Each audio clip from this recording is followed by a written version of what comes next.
The Navy doesn't lose entire fleets, but on this day, they did.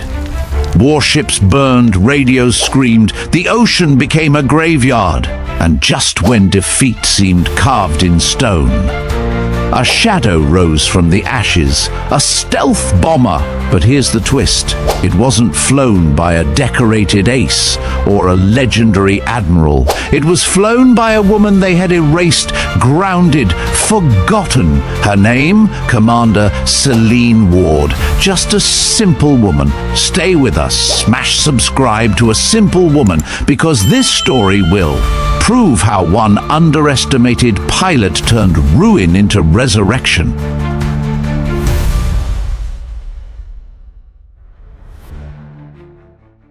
The Navy doesn't lose fleets, not in modern times, not with satellites in the sky, carrier groups at sea, and billions of dollars in steel keeping watch. But on this day, the impossible happened. Radios screamed, hulls cracked, and the ocean itself turned into a graveyard. Warships that had stood like mountains fell burning into the waves. An entire armada scattered, its backbone snapped in two.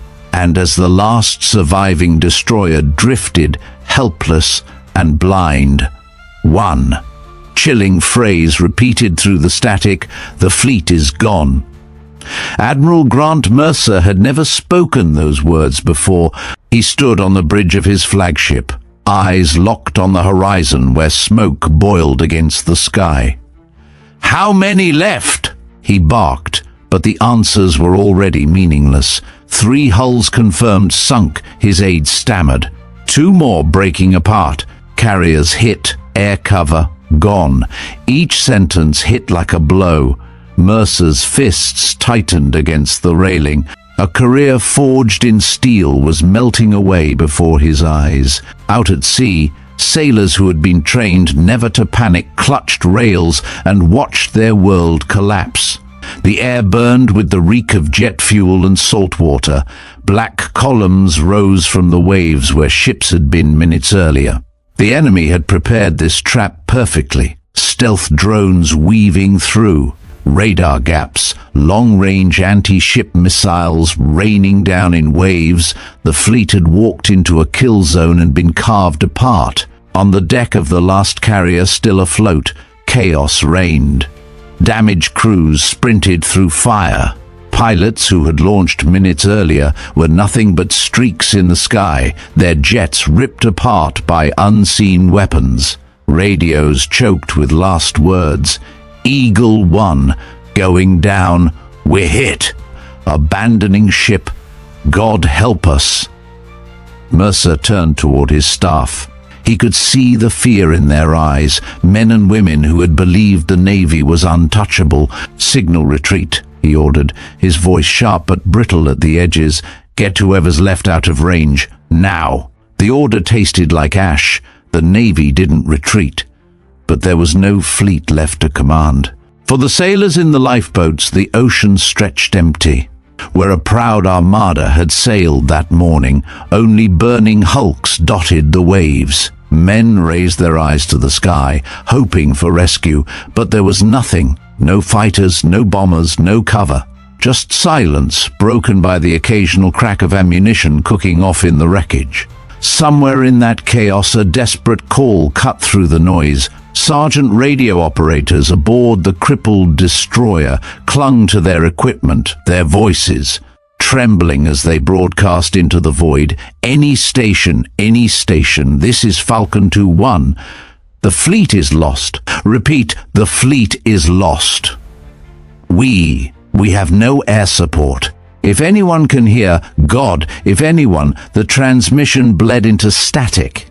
On shore, in a forgotten hangar half a world away, a lone technician swore he heard it through the hiss of his headset. Others dismissed it, just noise, but the words were real. Somewhere in the deep, the US Navy had been broken. And then came the question no one dared ask: if the fleet was gone, what hope remained? It was in that silence between collapse and disbelief that the shadow of something greater began to stir.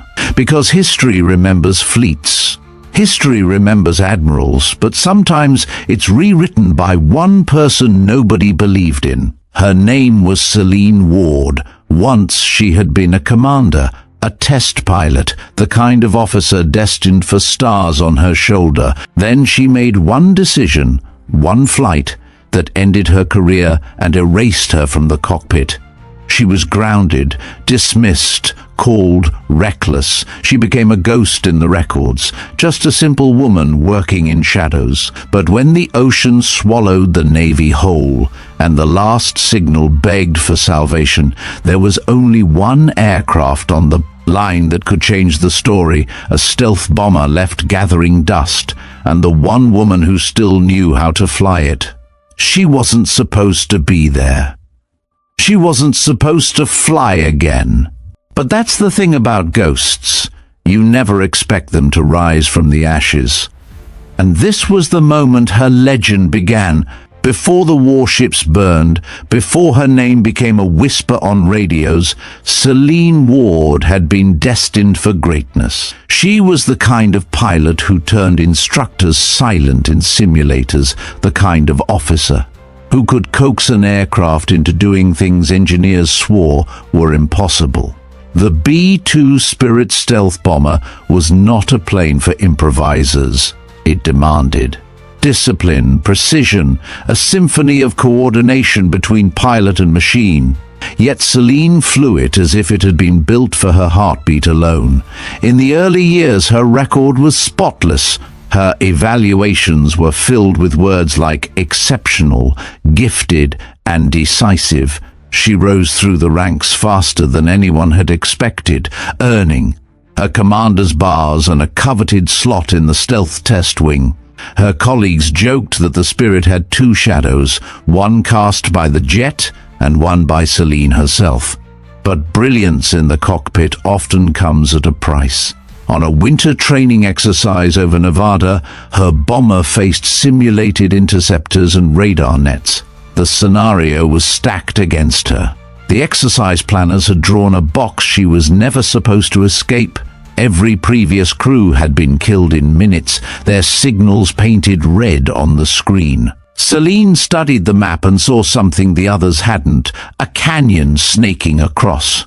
The desert, a path low enough, treacherous enough, that radar beams wouldn't reach. It was insane. It was perfect. She told her CO pilot what she was about to do. He stared at her, pale. "That's suicide!" "Not if we keep it simple," she replied, easing the nose down. The B-2, a wing the size of a city block, descended into stone shadows it was never designed to enter. Warning alarms screamed, but Selene's hands never shook. She rode the contours like a surfer chasing a wave, the jet skimming.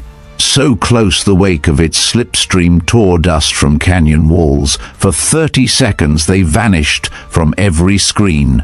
When they re-emerged, they were behind the interceptors, perfectly aligned to deliver their simulated strike.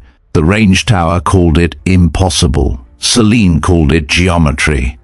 When they landed, ground crew cheered.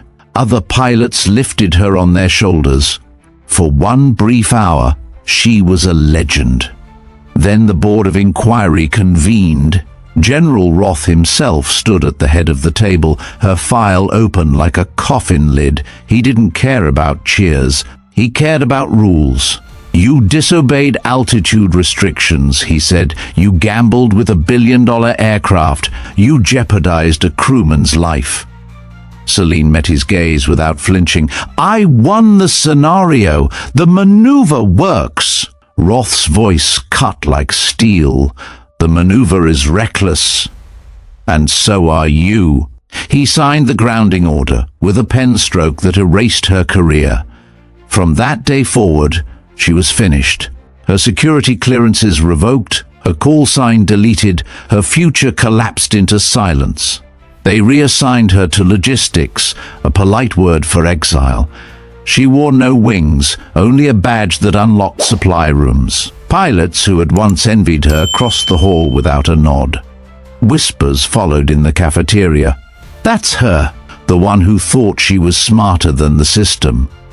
Others laughed it off cruelly. She's nothing now, just a simple woman with nothing left to fly. Selene never argued. She carried the label the way she carried everything else, with silence. She rose each morning, laced her boots, filed the paperwork, and kept her head down. In the hangar, she'd pause by the grounded spirit hulks, running her hand along the cool carbon skin, feeling the faint vibration of machines that no longer belonged to her. She listened to their stillness like old friends sleeping. At night she walked the flight line alone. From the outside she looked like a ghost of someone forgotten. But inside, the fire never went out. She replayed that canyon run in her mind, not as defiance, but as proof she hadn't been wrong. She had seen a path no one else believed existed, and when the Navy's fleet was shattered, when every other pilot was gone, that forgotten truth would matter more than every rule that had buried her. Because sometimes legends aren't born in medals or ceremonies. Sometimes they begin when the world points and says, reckless, useless, just a simple woman. The call reached her as a whisper through static, almost lost in the hum of generators inside the hangar. Selene Ward had been logging inventory. Another meaningless assignment, meant to keep her out of sight, when the radio speaker crackled alive. Any station, this is Falcon 2-1. The fleet is gone. Repeat, the fleet is gone. No, air cover left. The voice dissolved into white noise, but the desperation clung to her chest. She froze, pen slipping from her fingers. The fleet gone? Her mind struggled to accept it. Carrier groups were supposed to be invincible, built to project power across oceans. Yet the radio carried truth in its tremor. She walked to the set, turned the knob, and listened harder. More fragments bled through, coordinates, casualty counts, pleas for rescue, sailors fighting not to drown in silence. For a long moment, Selene just stood there, her pulse hammering. Then her boots carried her out of the storage bay and down the corridor to the operations room. Screens glowed, officers barked updates, maps filled with blinking red where blue had once dominated. The faces around the table were grey with shock. General Roth stood at the head, ramrod straight, jaw set like stone. He didn't notice Selene at first. She pushed through the crowd until her voice cut the air. "Sir, let me take the Spirit. I can fly the stealth bomber into that kill zone, give the survivors cover." Heads turned. Some recognized her face. Others, only the ghost of her reputation. Roth's gaze snapped to hers, disbelief hardening into disdain. "You are not authorized to be here, Commander. You are not authorized to fly anything." Selene refused to blink. "They're dying out there. The fleet has no eyes, no shield. I can run under radar. I've done it before." "You mean that stunt that got you grounded?" Roth shot back. His hand slammed the table. "You gambled once, and we buried your career for it. You think I'll let you gamble with the last bomber we have left?" "They don't need rules right now," Selene said quietly.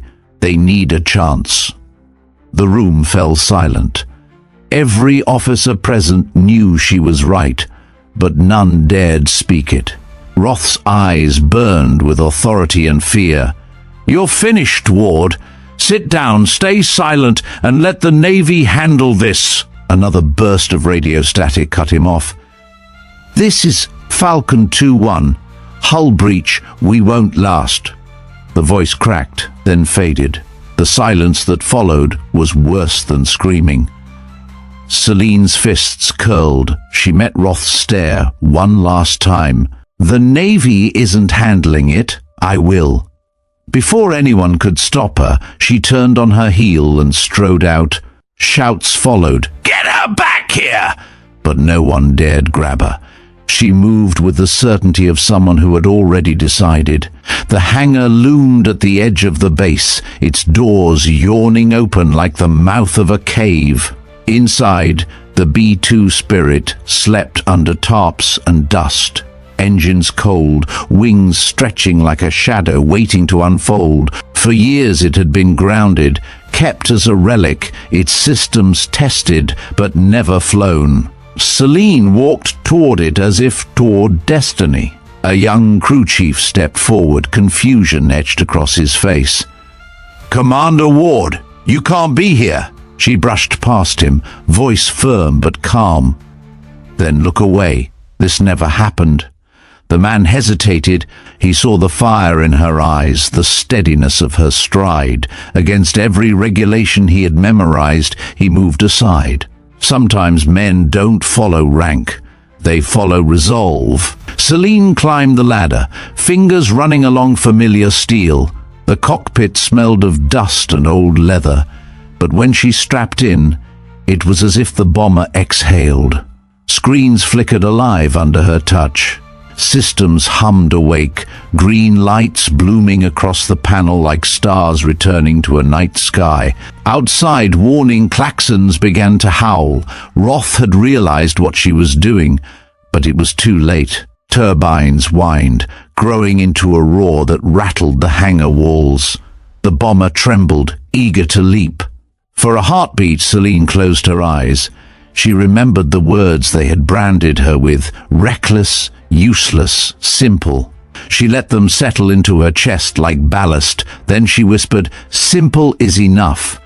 She pushed the throttles forward. The Spirit rolled from its prison, wings cutting the sunlight, rising like a shadow reborn. Behind her, sirens wailed and officers shouted. Ahead, the ocean burned, and in between, a simple woman had decided the fleet would not die alone. The night swallowed the bomber whole. Selene guided the B-2 Spirit down the runway, engines roaring like a beast unchained, and with a single pull she lifted free of the earth. For a moment, the world beneath her fell silent. The base dwindled to a scatter of lights, alarms still shrieking in her wake, but none of that mattered now. The sky opened, vast and black, and the ocean lay ahead like a grave waiting to be rewritten. She leveled the bomber low, pressing it into the skin of the earth. Altitude warnings blinked, but she silenced them with a flick of her hand. This was where she belonged, not in neat corridors of doctrine, but in the shadows where radar beams couldn't reach. The wings stretched wide across the night, hugging every contour of the land as she slipped toward the sea. Enemy satellites searched, their sweeps cutting across the upper atmosphere like invisible blades. Radar nets probed the horizon, hungry for a signal, but Selene's course was a phantom thread, weaving through blind spots she had studied years ago. The B-2 wasn't just stealth under her control, it was absence itself, a shape dissolved into night. Minutes stretched long. The ocean spread ahead, black glass shattered by fire.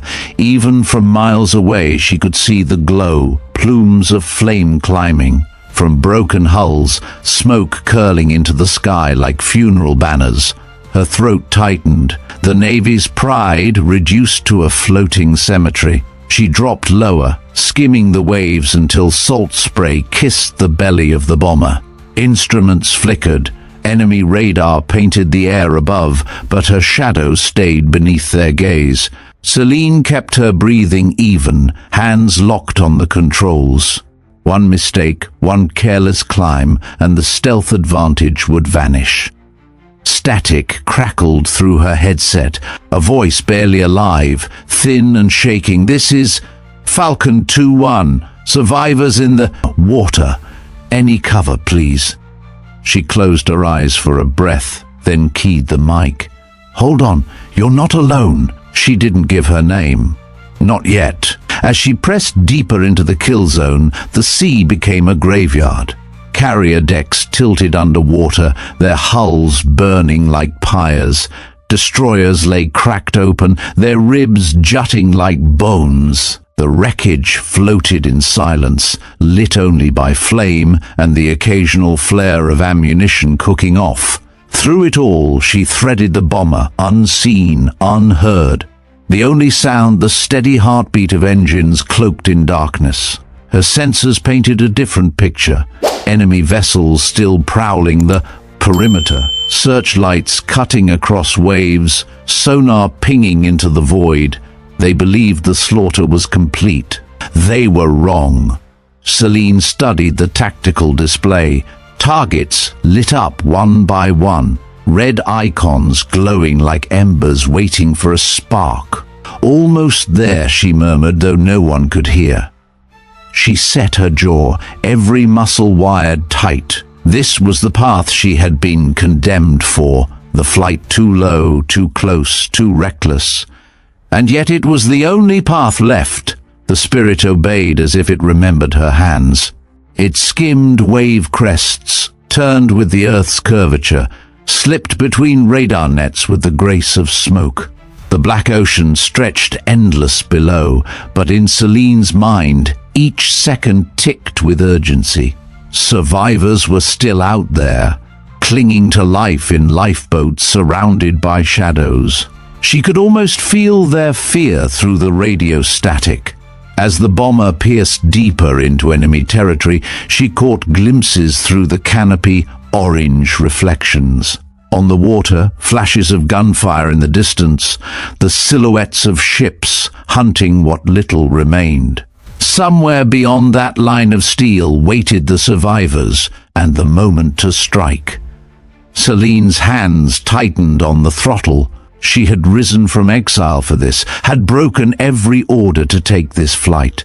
The fleet was gone, but its heartbeat wasn't finished. And she would be the one to remind the enemy that even in ashes, fire could rise again. Selene's fingers hovered above the release toggles, every muscle in her body tense but controlled. The B-2's display glowed in muted green, painting a battlefield the naked eye could never see. Red icons shimmered across the tactical screen, enemy cruisers circling like wolves, frigates sweeping the waves with searchlights, missile batteries primed for anything that dared rise. They thought the slaughter was finished. They thought the sea belonged to them. They hadn't counted on a ghost. She rolled the bomber into position, the wide wings slicing through night. Her altimeter whispered warnings, too low, too dangerous, but she ignored them. The ocean stretched black beneath her, waves breaking against the hulls of shattered carriers. Amidst the wreckage floated lifeboats, tiny shapes clustered together. Sailors waving flashlights, desperate signals piercing darkness. Selene felt their eyes on the sky, though they couldn't see her. She whispered into the radio, steady and calm, "Hold on, fire's coming." The targeting system locked, numbers cascaded across the HUD. She selected the first cluster, 3 enemy destroyers guarding the perimeter. With a breath that steadied centuries, she pressed the release. The bomber shuddered as the payload dropped into the night. Silence. Then a chain of thunder ripped the ocean apart. Explosions tore water sky high, sheets of flame engulfing steel. One destroyer split in half, its bow plunging under, sailors thrown into firelit waves. The second twisted, broken by shock waves, decks collapsing.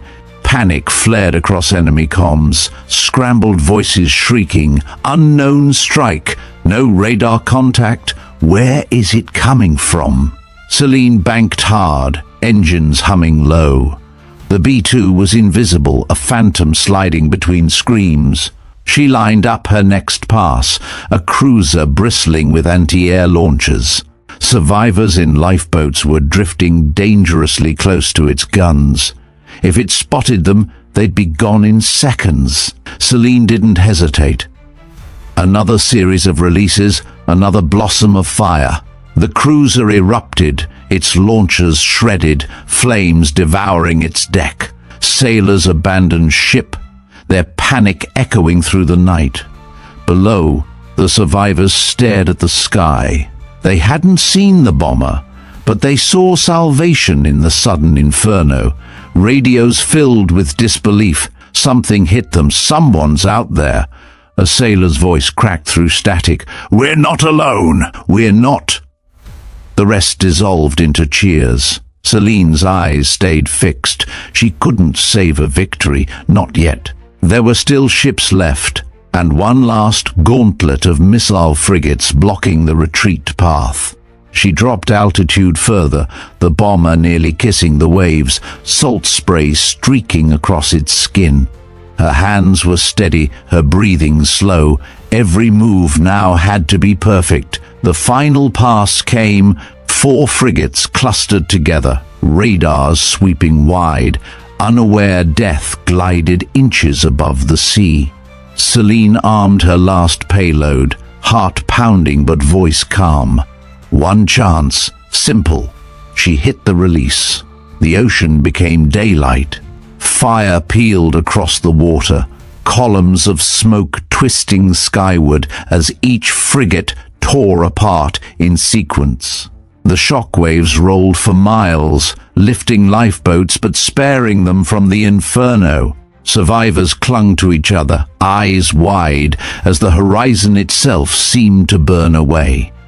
On enemy comms, silence followed the chaos. Then a single terrified voice. "It's a ghost, a bomber from the ashes. We can't fight this." Their formation disintegrated, ships scattered, crews abandoning posts. What had been a hunt turned into flight. Selene pulled the bomber up just enough to clear the smoke, the Spirit gliding like shadow above fire. She looked once at the tactical screen. The path was open. Survivors now had a corridor, a chance to be rescued, to live. She exhaled, long and steady, a breath she'd been holding since the fleet fell. "Get them home," she whispered into the night. Behind her, the ocean boiled with wreckage.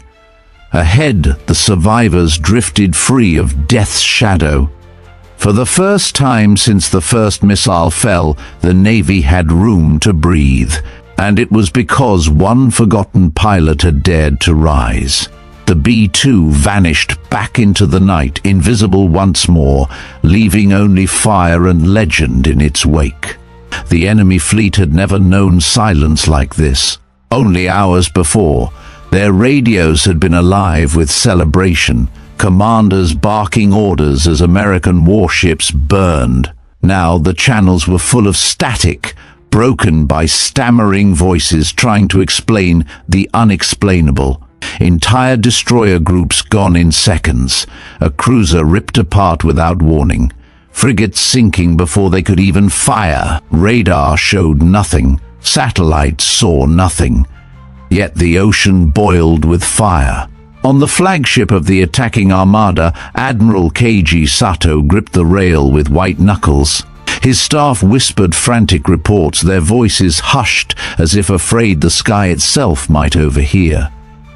No radar contact, sir. No launch signatures. These strikes, they came from nowhere. Nothing comes from nowhere, Sato snapped, though his own voice trembled. He looked toward the horizon, where smoke still rose from ships he had sent forward minutes ago. It felt as though the ocean itself had turned against him. Find it. Find the ghost. But there was nothing to find.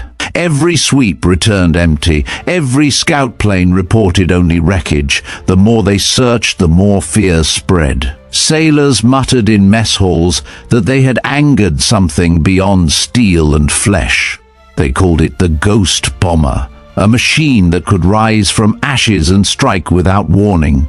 The panic seeped into discipline. Lookouts jumped at shadows, swearing they saw wings sliding across moonlight. Entire crews fired flares into empty skies. Some men refused to stand watch at all. The phrase passed from ship to ship, a bomber no radar can see, flown by death itself. Meanwhile, in the lifeboats scattered across the waves, a different kind of whisper grew. Sailors who had braced themselves to die now clung to the memory of explosions that weren't aimed at them. They had seen frigates vanish in fire, cruisers ripped apart as if judgment had fallen. And though none of them had glimpsed the aircraft, they knew someone had been up there. Someone had chosen to fight for them when the Navy itself had vanished. Sergeant Alvarez, his arm in a makeshift sling, held his radio tight against his chest. She spoke, he told the others in his boat, through the static. A woman's voice, calm, said, "You're not alone." The men leaned closer. Hope sparked in exhausted eyes. One sailor muttered, "Then it's true. Somebody came back for us." Another added softly, almost reverently, "Not somebody. A woman. Just one." The phrase spread the same way fear had spread among the enemy. A simple woman. That was how she had named herself once, how she had been dismissed and forgotten. Now it was the seed of legend. Survivors began repeating it, their voices low but certain. A simple woman saved us. A simple woman cut fire through the sea. By the time rescue helicopters finally reached the drifting lifeboats, the story had already hardened.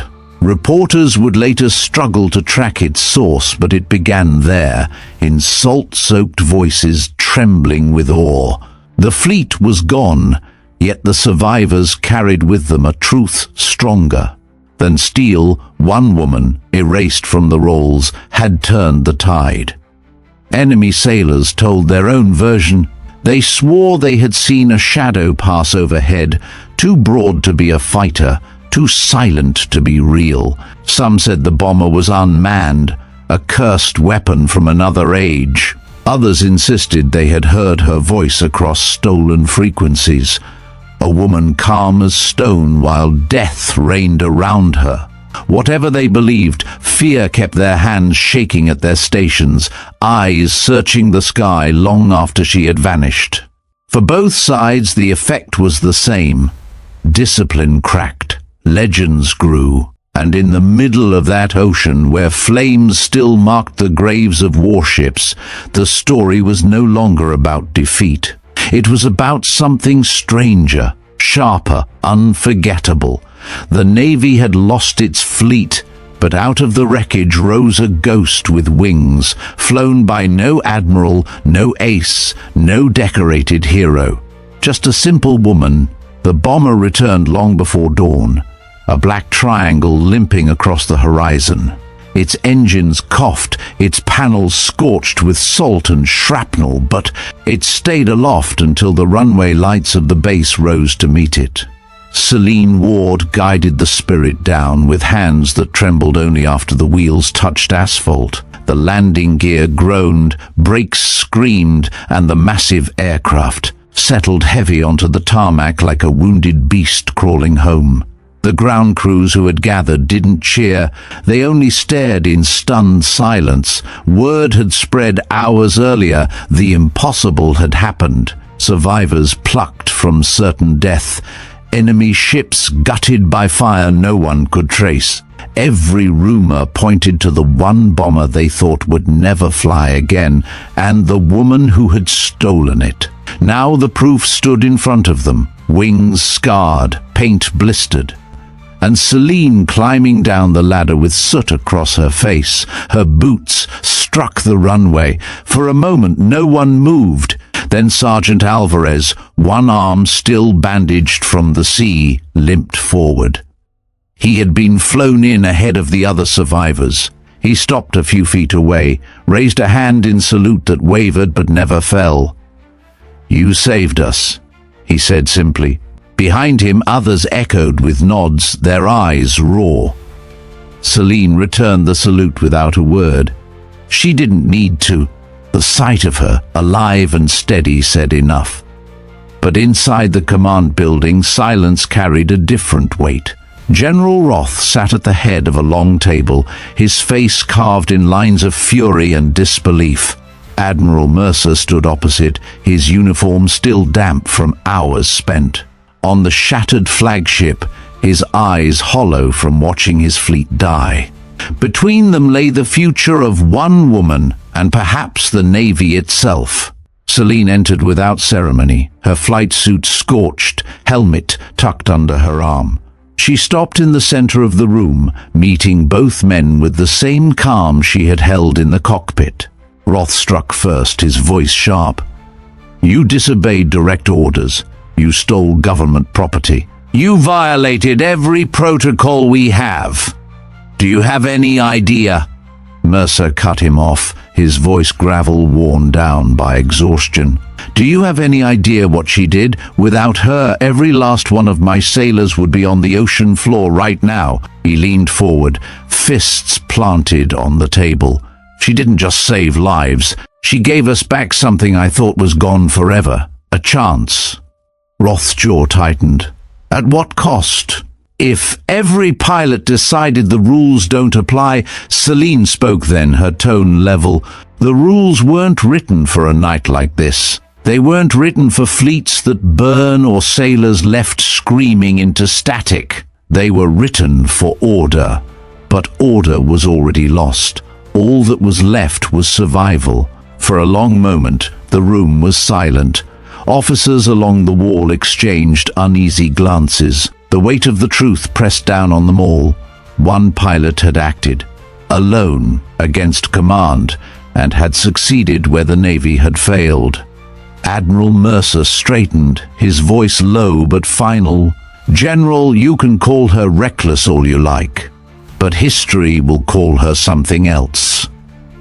She turned ashes into fire, and if you try to bury her again, you'll only be proving how blind this institution has become." Roth glared at him, then at Selene, but said nothing. His silence was admission enough. Selene inclined her head once, not in triumph, but acknowledgement. "I don't need your medals," she said. "I don't need your pardon. Just tell the truth. Tell them what really happened." Mercer nodded slowly. "We will. The survivors already have, and the enemy whispers it too. They're calling it the ghost bomber."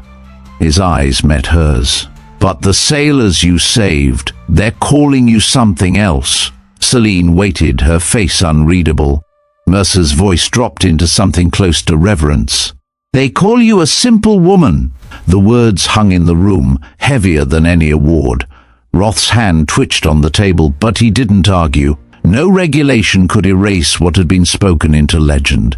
Selene turned, walking out into the dawn. The bomber rested behind her, scarred but unbroken, a mirror of herself. She didn't look back. There was nothing left to prove. The ceremony was arranged with military precision, as if the chaos of the fleet's collapse could be hidden beneath polished brass and crisp uniforms. Rows of sailors stood at attention on the base parade ground, flags snapping in the wind. A podium gleamed at the center, draped in blue cloth. Cameras lined the edge of the crowd, waiting to capture the official redemption of Commander Selene Ward. General Roth was there, stiff as steel, his expression unreadable. Admiral Mercer stood beside him, his gaze softer now but still marked by exhaustion. Between them lay a velvet box containing the Navy Cross, the medal reserved for impossible courage. The announcer called Selene's name, and a hush fell over the assembly. She walked forward slowly, her boots echoing against the concrete. Her flight suit had been cleaned but not repaired, scorch marks still. Ran along the sleeves a reminder of the fire she had flown through. Survivors of the fleet watched from the front rows, their faces open, reverent. They had begged for this moment, certain she deserved it more than anyone alive. Roth lifted the medal. "For extraordinary heroism," he began, his voice formal, "for saving what remained of our fleet in the darkest hour, the United States Navy awards Commander Selene Ward." But Selene raised a hand. The gesture stopped him cold. Murmurs rippled through the crowd. She stood tall, eyes calm, voice clear enough to cut through the wind. "I can't take that," gasps answered her. Roth's jaw clenched. "This isn't optional." "It is," Selene said evenly. She looked at the sailors in front, then at the cameras, then back to Mercer. "I didn't do this for medals. I didn't do this for recognition. I flew because no one else would, because if I didn't, men would drown in silence." She paused, letting the words settle. "I'm not a hero. I'm not special. I'm just a simple woman who couldn't watch them die." The silence that followed was heavier than applause. The words rolled across the assembly, burning deeper than any speech. She turned slightly, addressing the survivors she had saved. "If you lived, it wasn't because of me. It was because you kept fighting until someone heard. I was just the one who answered." For a long moment, no one moved. Then Sergeant Alvarez, his arm still bound in a sling, stepped forward. His voice shook but carried. "Ma'am, with respect, that's what makes you a hero." Others echoed him with nods, with whispered agreement, yet Selene only gave a faint shake of her head. Mercer closed the metal box quietly. He understood what Roth never would. Some legacies don't hang from ribbons. They live in whispers in the fire of those who remember.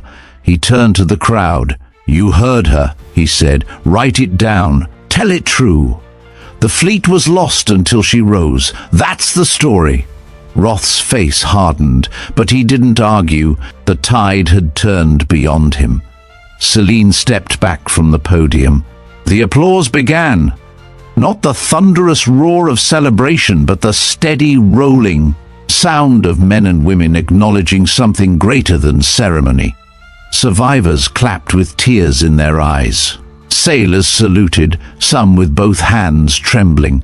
Even those who had doubted her found themselves joining, compelled by the quiet strength that stood before them.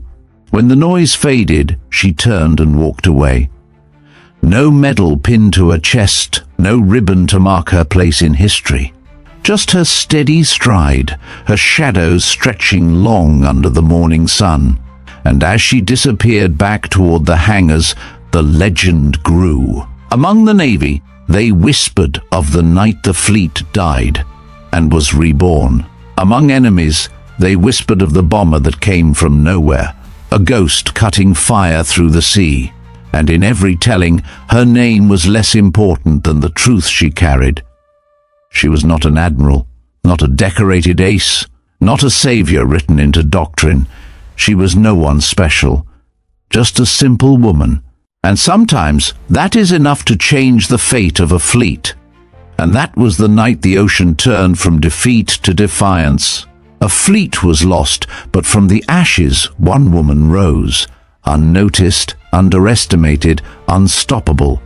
She didn't claim glory. She simply chose to act when no one else would. If this story moved you, hit that subscribe button and join us here on A Simple Woman, where the untold battles of ordinary people are finally given a voice. Drop a comment below. Do you believe that a single ordinary person can rewrite the course of history? We read every word, and your voice keeps this community alive. Like, share, and stay tuned, because the next story may just prove again that simplicity carries the greatest strength of all. This is A Simple Woman.